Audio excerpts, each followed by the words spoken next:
Right, hello everybody. I sincerely apologise for everything. I apologise for my angry tone already on such a fantastic Easter weekend for Leeds United. Everything has gone absolutely you-know-what up when it comes to technology. I've decided to come home, see the family, do the good thing, and it's absolutely bit me in the arse. So apologies for this. Apologies for any sort of technical issues. We've had to deal with this in the last 15-20 minutes. A shout out to Gabe, who's got me and Brownie together. But Brownie's done a solid job as well, to be fair. I've been the absolute lackluster one of the three.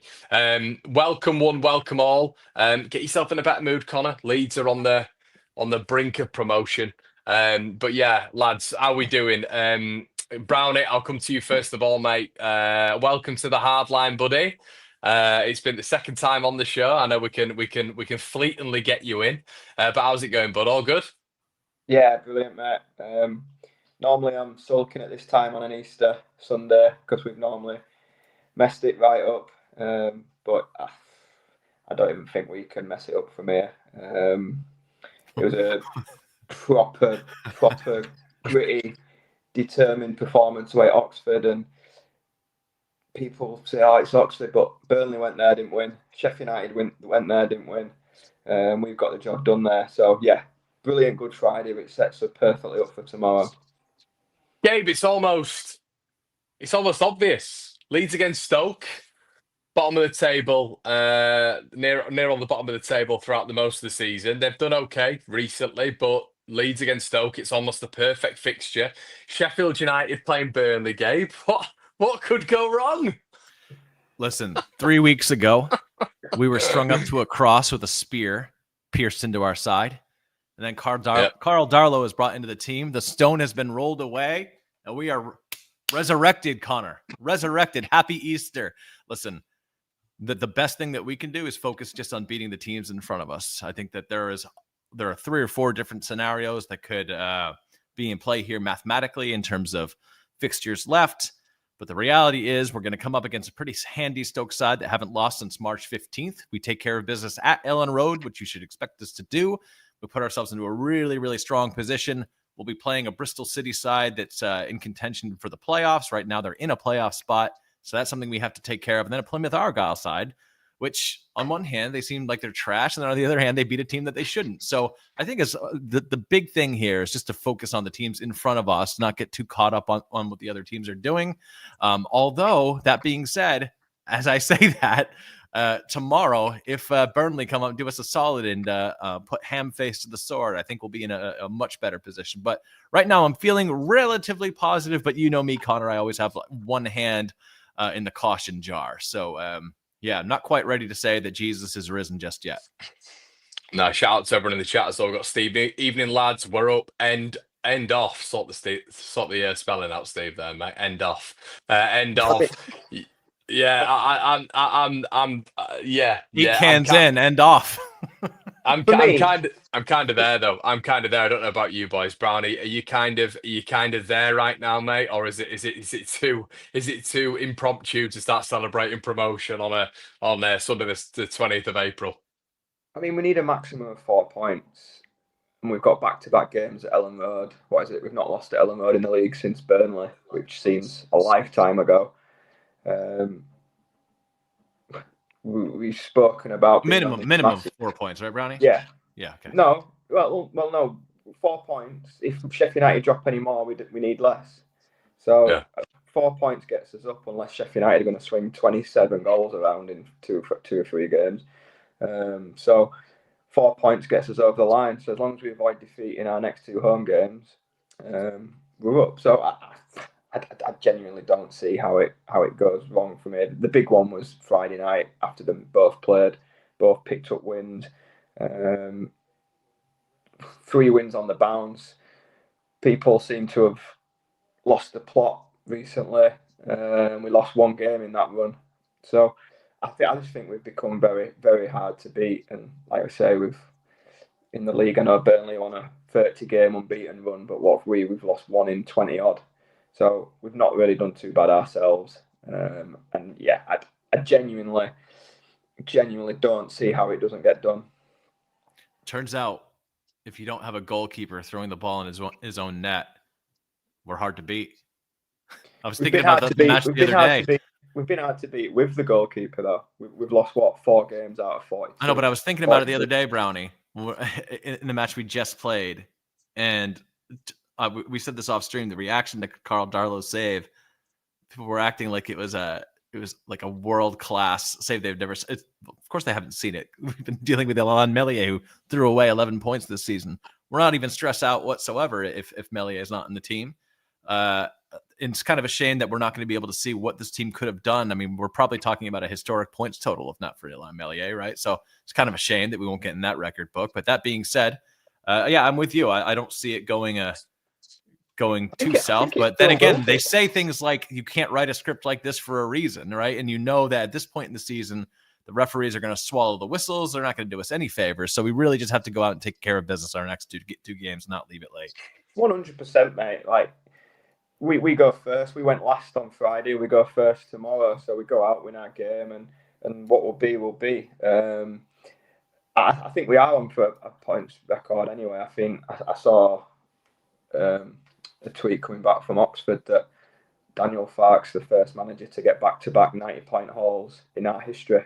And that's when you convert the old 2 points a game to 3 points a game. So 191, we can get to 100. I genuinely don't know what our points record is, but I think Bielsa went up with 93, and I felt like that was the record at the time. I may be wrong, but I think we eclipsed that. I really do. Yeah, seems easier and easier to eclipse 90 points nowadays, though. But that being said, I'm still quite happy with it. I'm not going to buy it. How is it easier? Well, because not a lot of teams have done it last. So you are biting. Not a lot of teams have done it last couple of years. We're probably going to see 3 teams over 90 points again this season. Well, there were 3 teams over 90 points last season. There were, but go back 4 or 5 years. Reading got 107. Newcastle, honestly. I'm not. I've done it. He said he wasn't going to bite. Now he said he wouldn't bite. Brownie, don't bite. But I'm just baiting you. Don't bite. Don't do it. I'm not biting to nonsense. Where's Connor going? Sorry. Am I still dropping out? Apologies. Can you still hear me, lads? Are we all good? Yeah. Good Got stuff. That lovely heat lamp on you now. It's good. Yeah. Sorry. It looks like he's on the sunbeds. It looks like. Yeah, Connor's already decided it's holiday time. He already sang that we were champions when we beat Sheffield. So. Yeah, exactly. And I got hammered for that. Absolutely hammered. But turns out that Farke was right when he said we're 100% be in the Premier League next year. He's got one thing wrong for me this season. One thing, and I agree with what Gibbs. He let Melier in for too long. That's his only mistake I can see this season in what he's done. He left Melier in for too long. Other than that, I mean, there was clamour for dropping Solomon. Get Ramazani more game time. Solomon's just scored 2 and 2. Yeah, Solomon's been really good, especially the last couple of weeks as well. I can remember having a conversation with Connor about February time, seems a long time ago, about Player of the Year. And Solomon came into that conversation. If he'd have had the first part of the year like he has the second part of the year, I think it would have been a good debate for him to be up for that. But he had a really slow start, but...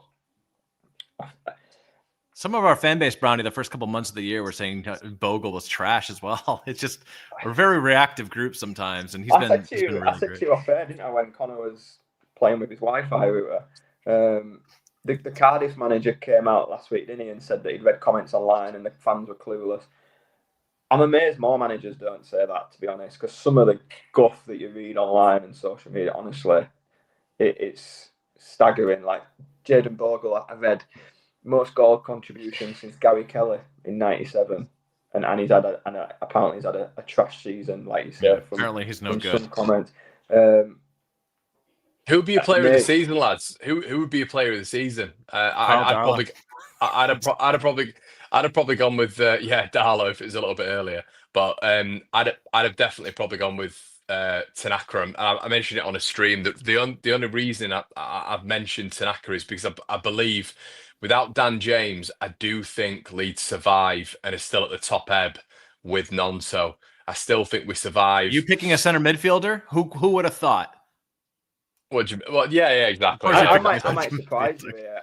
I think he's been a bit poor in the last few weeks. No, I agree with you. No, I don't think that's controversial. I think he's been poor the last couple of weeks. Yeah, definitely. I can't look beyond Dan James. Most goal contributions in the league, goals, and that's what people get off your seats. Goals and assists and attacking input. Don't get me wrong. I think Tanaka's been absolute. I'm not saying he's had a bad season at all. But amazingly, I read a stat today actually that in our history, in our history of all the players we've had, from players who have played over 50 league games for Leeds, Rodon and Ampadu have our highest win ratio, which blew my mind. That's my player of the season right there, Brownie, is Joe Rodon, and of course, as the former center half, I would say that, but he really has been. Who was that? Sorry, for me, Joe Rodon. Yeah, he was unbelievable the other night. I thought the other night was probably his best performance of the season. I think he's been our most consistent performer across the season, with the exception of that one blunderhouse sub penalty he gave away. I can't think of another real error all season. It's probably him or DJ in it when it comes to that consistency in the lineup. It's probably those. Yeah, and that's what probably pleased me the most the other night coming back from Oxford, that we've blown teams away. And we've also found a way to. We've said it, haven't we, all season? Oh, Sheffield United find a way to win, or they bully teams, and that's what it felt like the other night. It felt like we grounded out a 1-0 win, and it was a bit like that at Middlesbrough a few weeks ago. 1-0 win away at Middlesbrough, where we were proper backs against the wall for quite large spells, but we found a way to proper grind. Like I genuinely think last season, I don't think we'd have won that the other night. No, it'd have been a tough one, wouldn't it? It felt last season definitely would have probably struck. I mean, I don't know if we would have won it if Mellier's a net. To be honest, I think he lets one in and we'd end up 1-1. I think Connor made a good point a few weeks ago about Mellier, but it's not just his frailties; it's what it does to the other teams. It just invites pressure, like corners, shots from stupid places. With him not being there, it just alleviates all that straight away. Brownie, do you know what made me laugh as well? It's like when you get like now Joe Rodon. Anytime Carl Darlow posts on Instagram, you get Joe Rodon's like the first person who comments, and it's like that. And it speaks volumes. It speaks volumes. Yeah. Well, even him congratulating him on the passes he made. Like compare that to like a couple of weeks ago when Meslier plays him into danger. He turns around and starts screaming at him. It's like Darlow just hoofs the ball up, and Rodon goes, "Yeah." Yeah. It's great having him in though. It's just I'm absolutely loving Darlow, and it's great. And he's just a standard keeper. There's no me and Brownie have had plenty of chats about Darlow off there, and it's no thrills. It's nothing like that. You know, there's maybe people. No, but it's just the cool stuff though, isn't it, mate? Neither is Meslier. Do you know what it is, Brownie? Brownie for me, it's like it's set pieces when he can catch him, mate. He can catch him. Don't get me wrong, he's been so calm and cool and collected, and 2 clean sheets out of 4. Brilliant, just what we've needed at the right time. I'm just saying, it was more of a back for Darlow. Like, he's not really had much to do, and like Gabe said, Meslier hasn't had much to do this season at all, at large parts. But then you'll find one shot goes in, and I mean, I think he's played his last game for Leeds. The biggest contrast, Brownie, is the goals prevented statistic. When you just look in there, Darlow's in the positive, in Meslier per 90 minutes is always in the negative on goals prevented. So it's just telling you in terms of doesn't get a lot shot on him, but when he does, he lets weak stuff in. Like even the shot that Darlow faced early the other day against Oxford, it wasn't just that he made a relatively routine save that looked nice because he dove, but he put it out of danger as well. He didn't exactly block it down right in front of him. Yeah, he palmed it out of the way of the attacker, and it was great to see. Not just sort of being palmed into the path of the attacker for him to tap it in. It's fundamental. Meslier always lets himself down. I remember getting. It took me a long time to find the video, Connor, but I remember doing a video with you a good 2-3 years ago. And I actually said, I think Meslier is worse than Casilla. And I got slaughtered. No, he's not as bad as Casilla. He's worse. Over the 4 years we've had him, honestly, you could look at 5, 6, 7, 8 mistakes a season. Easy. Yep. Easily. Yeah. No, I agree with you, mate. I would actually say he's worse, 100%. I think the fundamentals, he's appalling. My partner said something funny when I said, "Oh, he's played his last game for Leeds." She was like, "Yeah, but who would take him? Like, genuinely, who would have him?" Leicester. Todd Bowley mindset. We'll buy him for a loss. I saw Leicester getting relegated. If Hermansen sold on, they might go in for Melee. I thought, I'll take that, lads. 5-10 million. Don't mind that. Honestly, I still think it's a position that we look to strengthen in the summer. 100%. Yeah, no, we have to. I mean, there will be loads of positions to strengthen in the summer. Yeah. But goalkeeper. I mean, it's all great. It's all fun, and yeah, we've probably got a promotion party coming our way in the next few days. But realistically, you look at the team and you think, "Oh, you need a good 7, 8 bodies." Yeah. Yeah. Do you know what it was, Brad? I was watching, and I know Gabe watched a lot of Premier League football, as did yourself, and we had the highlights on downstairs. We're just watching the weekend highlights, and we had Newcastle on, Newcastle and Villa on, and then I've got Arsenal on against Ipswich, and I'm watching it, and I'm like, oh god, this is amazing. Don't get me wrong, I'm really happy, but I'm like, oh god, we're gonna have to go through this all again. I was watching the same Villa game as well, and I was like, these guys are so much better than us. we really need to buy players. I saw a table come up. What game was it I was watching over the weekend? One of the games on Sky. It might have been the one earlier with Ipswich. Home points this season, Southampton 5. It's embarrassing, isn't it? It's embarrassing that. Yeah. And you think... Question, guys, though, I'm curious about this. If just, since it is Easter weekend, we've got good guys and we've got bad guys. Let me put my devil hat on here for a minute. If we lose... Right? What do you mean for a minute? This is what you're always. If we lose and Sheffield United somehow find a way to beat Burnley and do what no team has had done yet so far this season, we're still in the top 2, Gabe. No. I'm not saying the scenario's gone. I'm saying, do the nerves go up for you? Do you start to? Yeah, of course they do. He's a liar. This man below me is a liar. I've known him for long enough. The nerves will definitely go up. I was nervous the other night. When the board went up saying 7 minutes, oh my god, I'd love to go back and look at my heart rate. Of course the nerves go up. But I mean, I remember the show we had about 3 weeks ago, and I was still adamant that we were going up. If we get beat tomorrow, nothing changes in my mind. We have to go to the bottom of the league and a game at home to get promoted. Yeah. Put it this way, if we go to Plymouth needing something to get promoted, every single person would have snapped your hand off at the start of the season for that scenario.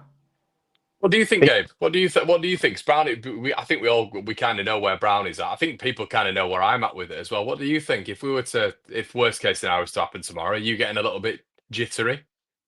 I mean, I don't think it's likely that we lose out and the other teams win out after, but that mathematically it's still possible. It's brilliant, isn't it? Like, I might be wrong, but my mentality and focus isn't even on promotion anymore. It's the title. My mentality and thought process is how. Yeah, you're right. I agree with that. Where we win the title, it's not. Yeah. It's not when we go up. No, it's not if we go up. For me, it's when. It's when it's done. And yeah, obviously, if we got beat tomorrow, it probably wouldn't be a good day, but I still don't see, even if we got beat, I still don't see Sheffield. I don't think we get beat. And so honestly, I would be a little bit more, and I don't mean to pile on him. I know he's not playing anymore, but one of my biggest, most of the critiques with Farke I had came up with what he would do while he was keeping Meslier in goal, right? So it was sort of like this idea that we didn't need a decent keeper. We're just good enough. And it's like, well, no, the margins are so thin that, again, we only beat Oxford 1-0, right? And it's good. We were well in control. That's football if you have like a decent keeper. And so you can afford to play with small margins. So if Meslier was in goal and we're playing Stoke and let's say we lose, yeah, I'd be really nervous about the rest of the season. I don't think we lose against Stoke. I think like best we Stoke can hope for is probably a draw. It's at Ellen Road. I just don't see it happening. I see us beating them. And then even if we don't beat Bristol City,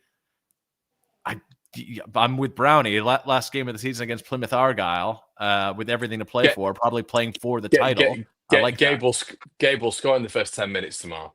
We'll score in the first 10 minutes. I'm convinced of it. I'm convinced it's a The fast worst start. thing for your mental health would be if we did that, because then we're just going to hold on for a draw, and you're going to be stressed out and raging the entire time.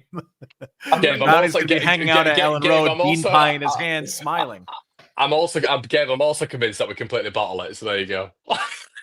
I honestly, I don't see it with this team. Last season, there was elements. No, I'm only joking. I'm only joking. We were 17 points behind Leicester at one point. Like last season, it just felt different to this year all the way through it. Like even when we were being at our worst and had a slump where we didn't win for 6 games, we only got beat once. Like we have become, and I know that the whole bottlers tag and everything has been thrown at us for a few years, but this year we have genuinely become hard to beat. Like the other night, when we were coming back in the car, and like you say, Gabe, it was only 1-0. And in the moment, during the game, you're nervous about it. But when you actually look back at the game in the car, I couldn't think of one chance Oxford had. No, they didn't. Outside of the Darlow save, but yeah. Well, they had the chance, didn't they? Brannigan, the strike at the start, but that was it. Yeah, no. But the point is, it was a long time, right? And when I was watching it, it was sort of. Like, I won't just keep bringing it up, so I won't mention his name. But like in other scenarios, I will be kind of at the edge of my seat on a 1-0. I was like sunk into the sofa here, just kind of chill, because you just didn't feel. It just feels different this time. It was only 1-0, but I mean, Nanto's let one go straight through his leg. We've hit the post. Yeah, unlucky for Tanaka, wasn't it? Like that was a nice strike. It could have been 2-3-4 quite easily, but yeah. I mean, the Middlesbrough game was different. Middlesbrough, they probably should have got something out of the game, Middlesbrough, at the Riverside, when we beat them 1-0. But the Oxford game, it was 1-0 at a canter. Like, so if you're that confident we're going up, are you starting to make your short list of players you'd like to sign, Brownie? I've not looked into players or anything like that, but There'll be a lot of people in this fan base that'll be calling for Kalvin Phillips. What are your thoughts on that? Not for me. Yeah, me neither. Thank you. Thank you. Put that to bed. I know, Brownie. I love you with every fibre of my being. If you'd have said Kalvin Phillips, then I might have just like gone and lied on the bed. I think. I'm not gonna lie. I thought we were gonna get his famous. That's what yeah, we're gonna get the Brownie where he's thinking about it, and then I'm like, oh, here we go. There's a pipe bomb coming. it's something that's been thought about for quite a while, ever since it looked like Leeds were coming up. You're going to have the links to Kalvin Phillips naturally. Yeah. I just don't see. No. I mean, first of all, it's going to cost 20 million plus wages as well. I just think the money can be better spent, and absolutely can be better. We were having this conversation yesterday with the family, and there's only one player I'd take back, and we've got not a hope in hell. Rafinha, the only player that I'd welcome back to Ellen Road. Yeah. I mean, next year we're going to have a lot of people playing back at Ellen Road. You're going to have Rutter, you're going to have Somerville, Adams. I'd say Sinisterra, but he'd probably be injured. He would be injured. There's a lot of people that have got to come back to Ellen Road next year. Phillips, wherever he is. So yeah, it's Phillips. But here's a little data for you. If you average the average match rating for every player on Ipswich's side, Phillips is rated 16th in the side with an average match rating of 6.3. He's not had a good season. He's had a couple of decent games. It's been stop-start again for him, hasn't it? And it didn't really work for him at West Ham either. Certainly didn't work for him at Man City. I mean, I disagree with that. He won a treble, and he got. Well, I don't mean like he didn't earn good money, but like what I'm saying is like he didn't play the role that he thought he was, and he certainly wasn't the signing they thought they were going to get with him. When he played, he didn't exactly play well. That's what I'm saying. I'm not saying that it was a. Well, I guess when he goes there, he probably thinks that when Rodri's out, he's going to be in. But instead of when Rodri's out, they're bringing in like John Stones and Akanji in centre midfield instead of Kalvin Phillips. That's probably not what we expected. The year they won the treble, I think you'd actually be surprised with how much he actually played. I think it's a bit of a myth that he didn't play. I mean, the FA Cup he played in every round. He even played in the. Do you know what I mean? He did play in that first year, but I totally agree.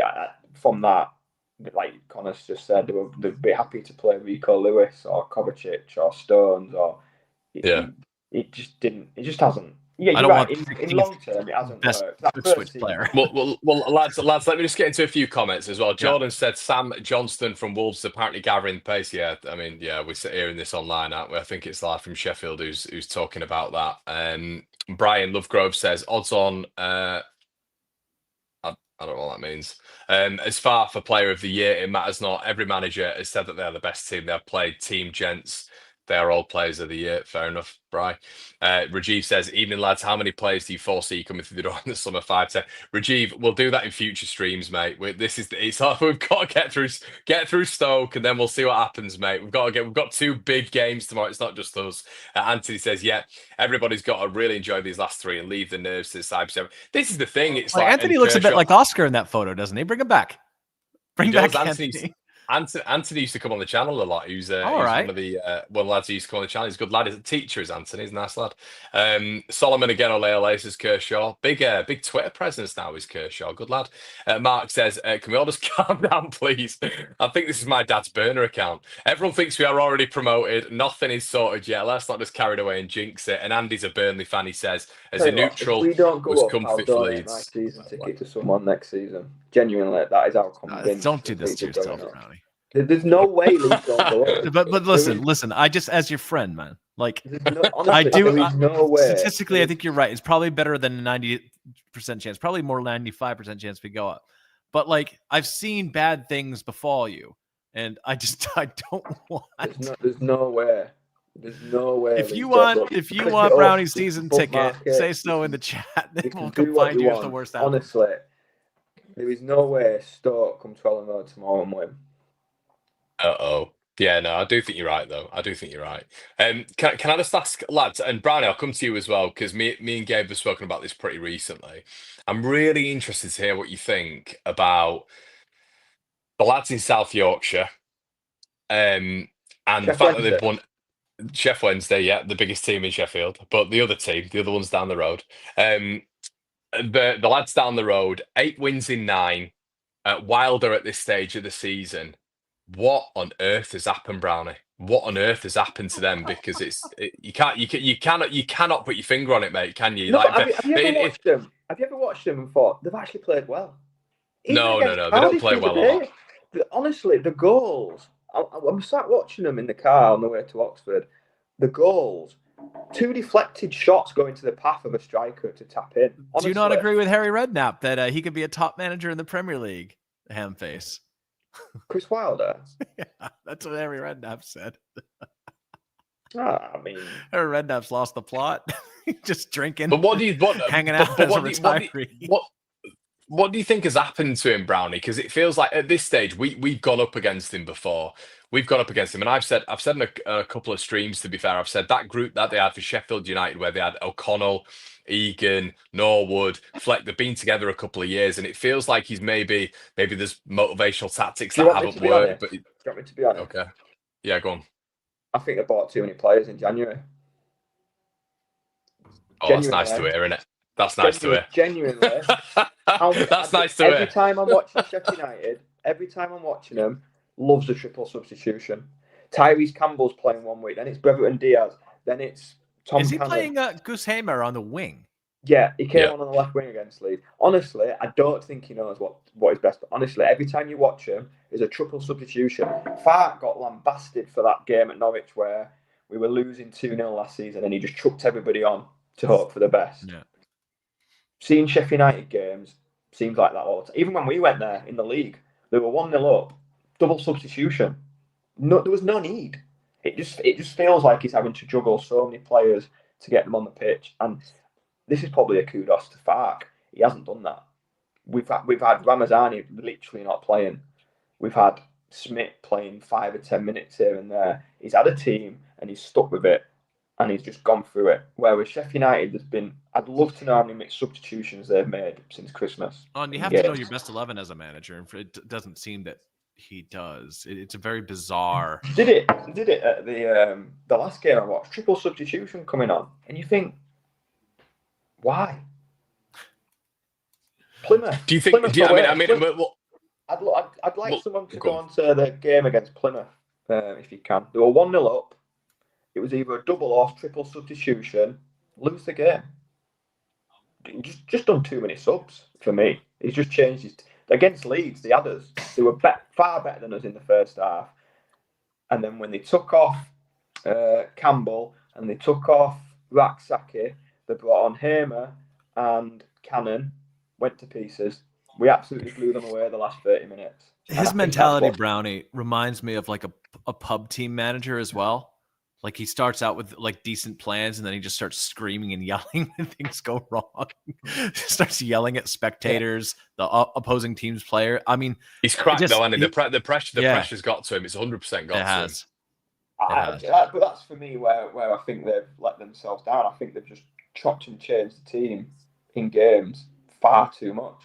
Burnley's 11s picks itself literally every week. Yeah. And 9 times out of 10, Leeds, you can name the 11 before you even see the team. Sheffield United, it can be, like I said, Cannon playing, Brereton Diaz, Campbell, him. Do you know what I mean? It just seems to... I mean, at the weekend, they made 4 changes. He dropped his captain. Jack Robinson didn't play. He was on the bench. Could you imagine Leeds dropping Ampadu? Just compare Wilder with fancy lad Scott Parker right now, and just the way they conduct themselves as managers. Yeah, it does feel almost like you've got the proper like. It's no disrespect to Wilder because he's done a lot in the game, but it feels like it's the blood and thunder manager, and then you've got the absolute, pristine Blardigan, lovely coats that are worth about 1,500 quid in Scotty Parker, and in the middle you've kind of got Farker in terms of a little bit of Wilder and a little bit of Parker. Yeah. What's the name of that school that the Royal Family goes to? A little bit of Parker, a little bit of Sandra. That's it. Yeah, Mambo number 5. Jimmy Glass says. Sorry, go on. People question Parker at the start of the season, and this was going to be his 3rd promotion himself. He did it with Fulham, did it with Bournemouth. He's going to do it.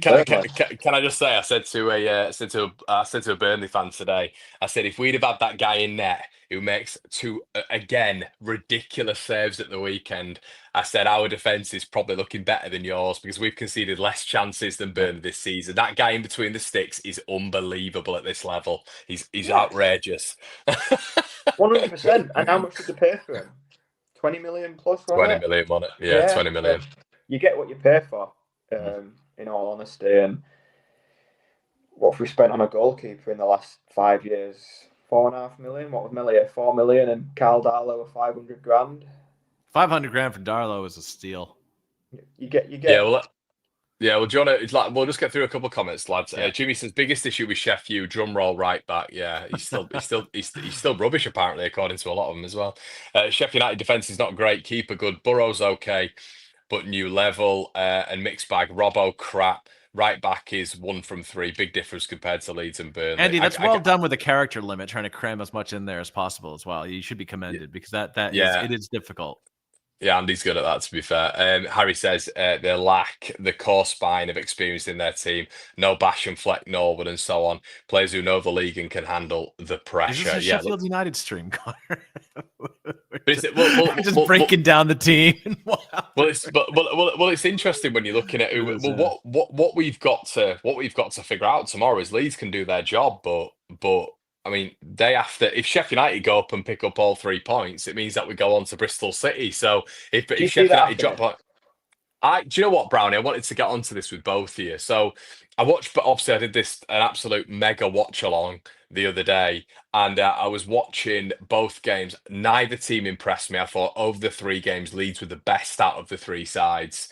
But I thought, and I think. There is opportunities for both teams there. I don't think Burnley were amazing, and I think there's gaps in there where the opposition can hurt them. I think Sheffield United were average the other day. I think Wilder definitely gassed them up more than how good they actually were. It was 2 deflected goals. I don't think they were great the other day, but they got the win, which was important. For me, it stinks of either a Burnley 1-0 or an absolute 0-0 stinker-thon. But I'm going towards a little bit more of a 0-0 stinker. I'm glad you've said that because I can remember going to the Burnley game with Leeds at Turf Moor just after Christmas time. And from minute 1, Burnley played for a draw. Yeah, they did. At no point did they try to win that game of football. And I think if we go first and win, there's no way Burnley are going to risk opening themselves up to letting Sheffield United beat them. Yeah, that's a good point. It's a good point. If we go first and beat them, and Burnley can finish the day 5 points above Sheffield United still, I think they take it before they even kick off. So you think you think if we've won the game, they'll just go to stink it out and get a point? Other way around, I'd be more than happy with that. Yeah. Yeah, what do you think, Gabe? Where are you? Sheffield has to win out just to reach the maximum possible points is 95, right? So when you compare that with both Burnley maximum points of 100, Leeds maximum points of 100, so many scenarios have to happen in terms of slipping up, and it starts with Sheffield United. They have to beat Burnley, right? So I just, again, is it mathematically possible? Sure, but I don't see it. Well, I'm with Brownie. I would rather just focus on winning all our games and win the title, because again, a lot of these players shouldn't be or aren't going to be here next year. No, I'd be gutted if we didn't win. I'd be gutted if we didn't win it tomorrow. If we didn't win it tomorrow, I'd be gutted. I really, really want to win it tomorrow, to be honest. Connor's big thing, I remember back in the Bielsa days when he was telling me about goal difference and things.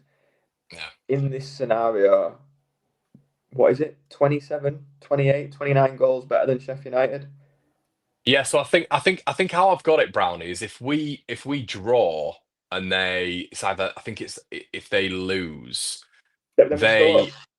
effectively, because they have to claw back. It's something like the results have to be like something like 6-0, 6-0, 8-0 lost to us, 8-0 lost. It's so important, mate. It's goal difference. I mean, we could just lose our last 3 games, stay at 91, and the other guys win.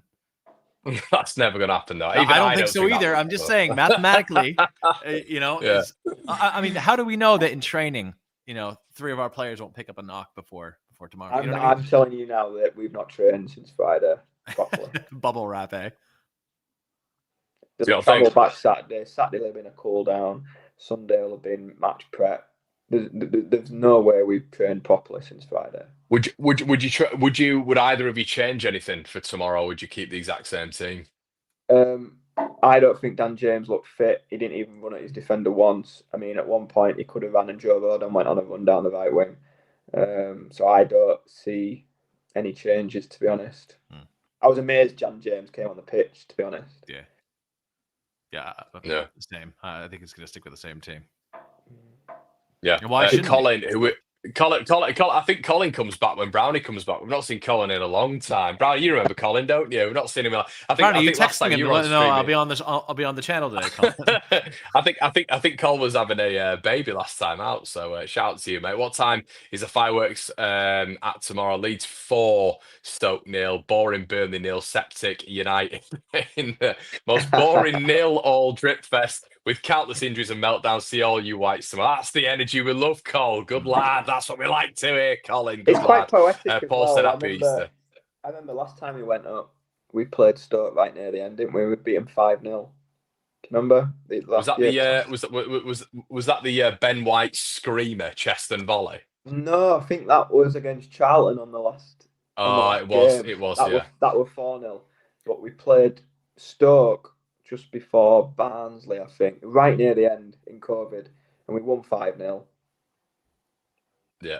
Brownie, how high would your anxiety go if we draw Stoke, lose against Bristol City, and go into the last match of the season having to win? Why are you doing this? Why? Let me ask you. Why do you keep doing this? Why? I don't understand why you're doing this. You have to mentally prepare for all scenarios, mate. It's true preparedness. I've come to the realization that I'm like, look, we the will light makes win him look tomorrow. like he's red angry, doesn't it? No, I'll move it down. Gabe, maybe I don't know. Maybe an asteroid hits Earth or something, and games don't happen, or another global pandemic. Hang on. Wait. I'm going to defend the hypothetical exercise here. It is not the same as an asteroid hits the Earth and kills everybody as we draw Brownie. Probably about the same percentage of probability. Brownie. You know we've lost 4 in 43, and you're now telling me we're going to lose 3 in 3. No, I didn't say that. No, that's not the scenario. The scenario is that we draw Stoke. Yeah, there's a scenario that an asteroid hits Earth as well. No. Just listen to what I'm saying. The scenario. I just want to know how you'd feel going into the last game. I'm not saying we lose it. We draw Stoke. Science. Yeah, you have to listen to the scenario to engage with it. Right? The opta percentage of Leeds getting top 2 is 99.3%. So, is an asteroid hitting Earth like 0.07%? Probably. So it's probably about the same. No, much less than that, by the way. For all of you apocalypse people out there, I'm just talking about what would your feelings be like going into the Plymouth game if we just do two things: we draw to Stoke, raging, Gabe. We draw to Stoke, and we lose the next two. What do you want me to say? If we lose the next 2 games at home, back to back, in 5 days or whatever daft days it is, I'd be absolutely raging. I think everybody'd be raging. I didn't even say we'd lose the last 2 home games. No, but you're putting it into the ether, mate. You're putting it into. We could all look if it wouldn't be a loss. It would be a draw against Stoke at home. Do you know what? I would love Connor to have got a Stoke fan on tonight, and I'd love to know what their mentality is. Could you imagine being a Stoke fan? You've been in a relegation battle all season, right? And you're going to Leeds, who can get promoted. Yeah, well, I think I'm not sure there could be a worse place to go in the league. Are we not being humble though, Brownie? Are we not being humble? Bollocks to that. We're going up. There goes the monetisation. Footy Fanatic says, so as it stands, does Jimbo have to wear a Weeds shirt? That's Leeds on this channel, Footy Fanatic, not Weeds. And he does, yeah, and it's going to be Bogle number 2 or Jimbo 69. But I think it's going to be Bogle number 2 or Ampadu. Ampadu, I think, will rattle him more. So we might go with Ampadu to be fair.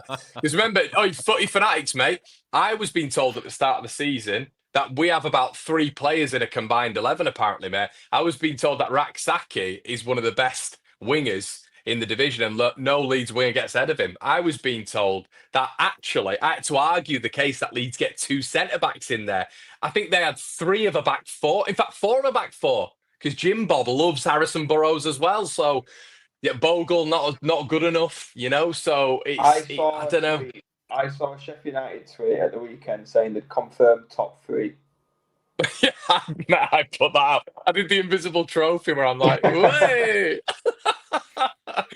But people forgetting that because people go on about money we've spent or wage bills we've been competing against 3 Premier League teams that have come down. It's not like they haven't had the money. Yeah. It's not like they haven't had money themselves.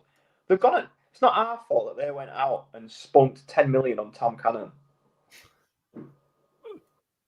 I love that. He's so aggressive in it. When I said that, I say that phraseology a lot. It's not like we've gone and spunked that money. It's just like, oh, it's hit me hard, that one. I think Sheffield United genuinely, and I felt Sheffield United would go up all season. I genuinely think Sheffield United would have gone up without going and spending, without going and need. It just felt like they were needlessly getting players. They went and got Rob Holding and didn't use him. Yeah. Yeah, no, he's just come in now, and it just creates a problem. Just creates problems. Fraser says typical Leeds. Darlow gets injured. Melier scores 3 own goals. Just kidding. Don't tell Gabe that. Because mathematically, that's what I was laughing about. That's what I was laughing about. No, realistically, again, just the wind up aside, I expect us to take care of business, guys. The bigger question is, not the bigger question, but I don't even think Sheffield United win the playoffs. Oh, really? I genuinely don't. You don't think they're going to make the playoffs? No, don't think they will. No, they're going to make the playoffs. That's what I was like. I didn't understand what he was saying. I was like, what is he talking about? Gabe's trying to think that Melier is going in net for Sheffield United. Yeah, I didn't understand what you were saying. I didn't hear imagine if Sheffield United, like the realism is that they're going to break 90 points and they somehow fall into 7th. Yeah, that's what I was like. I didn't understand what he was saying. I was like, what? No, I'm saying, in years gone by, you look at the playoffs and think 3rd should win it. Like Fulham went up 3rd. I think Brentford did it 3rd. We didn't like it. Brownie, you've got a receipt from a Burnley fan here who watches a lot. Andy says Brownie was previously backing Chef to finish above Burnley. I was. Yeah. And like I've just said. But results change, don't they, Brownie?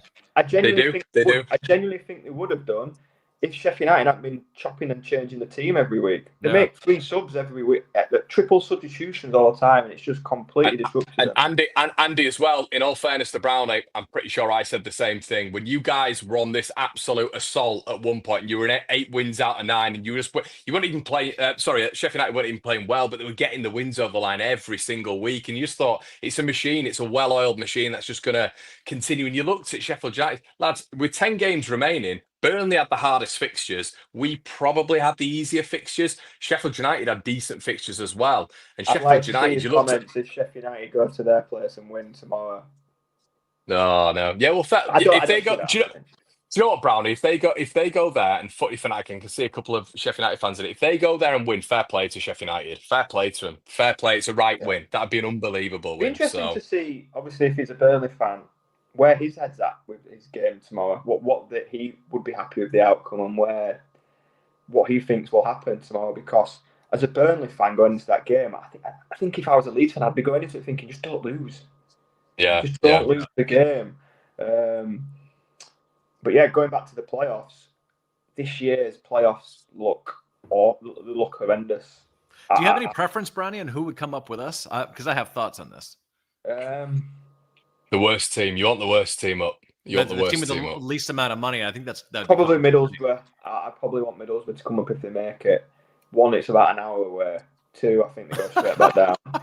Just thinking about his commute down to the game. 2, I'm thinking about a commute. You want to try getting to Oxford on a Friday night or Plymouth on a Saturday?